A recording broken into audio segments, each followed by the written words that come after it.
We begin this afternoon with a stark reality. In just hours, nearly 1 million Arizonans will lose access to food stamps. And once again today, we saw many families stopping by St. Mary's Food Bank in Phoenix ahead of the freeze of SNAP benefits this weekend. Meanwhile, it was a quiet day in our nation's capital. The lawmakers who could prevent this from happening remain at a standstill as the government shutdown hits 1 month. Thanks for joining us, everyone. For 12 News at 4, I'm Mark Curtis. And I'm Kadiba Devine. Although 2 federal judges ruled just a few hours ago that the Trump administration must resume paying for food stamps during the government shutdown, neither ruling means that the benefits will resume before tomorrow's cutoff. A leader of the organization representing Arizona food banks told Bram Resnick this morning during a taping for Sunday Square Off that it would still take a few days for benefits to resume, even if the courts ordered immediate action. SNAP is a really big machine with thousands and thousands, millions, 43 million Americans who benefit from SNAP and hundreds of millions, billions of dollars. So moving any part of that machine is going to take a minute. Going to take a minute, so there will be a lag if it happens. Right. There will absolutely be a delay for people who are expecting SNAP benefits this weekend. Now, to give you some context on the massive impact this is having in Arizona, just Arizona, more than 923,000 residents, that's 1 in every 8 people across the state, receive SNAP benefits. That's according to the Center for Budget and Policy Priorities. And more than 68% of those are families with children, and more than 40% are working families. And food banks across the valley are seeing an uptick in people in need. In fact, we showed you yesterday the line of cars of people waiting to get a bag of food. 12 News journalist Sean Rice is live outside of St. Mary's Food Bank in West Phoenix. And Sean, today was another day where a politician sounded the alarm on this crisis.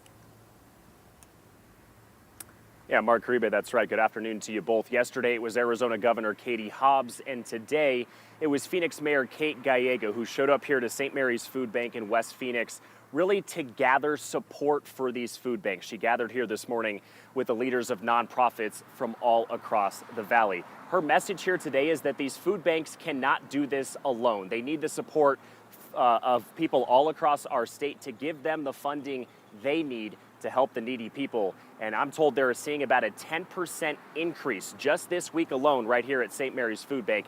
That number only expected to increase as we head into the weekend.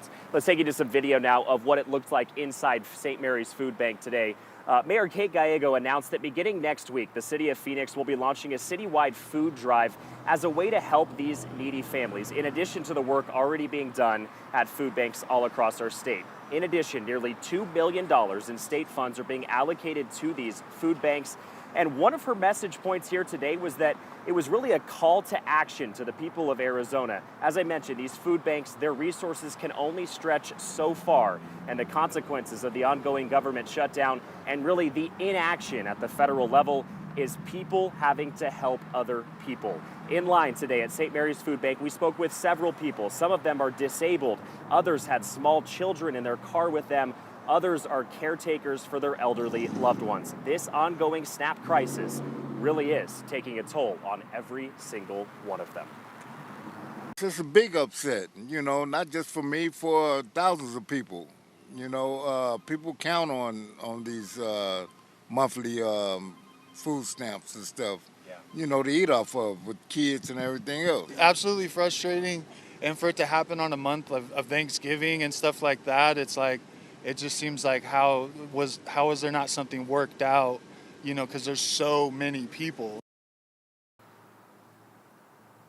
And 1 in every 8 people, roughly 12% of our population, rely on food stamps here in Arizona. These EBT cards that members of the SNAP program receive will no longer be loaded with funds starting tomorrow, November 1st. Another question I asked Mayor Kate Gallego in her press conference today, I asked her if she was frustrated with this ongoing government shutdown and really the reason in which this SNAP program will no longer be funded. The reason really is because politicians in Washington, D.C.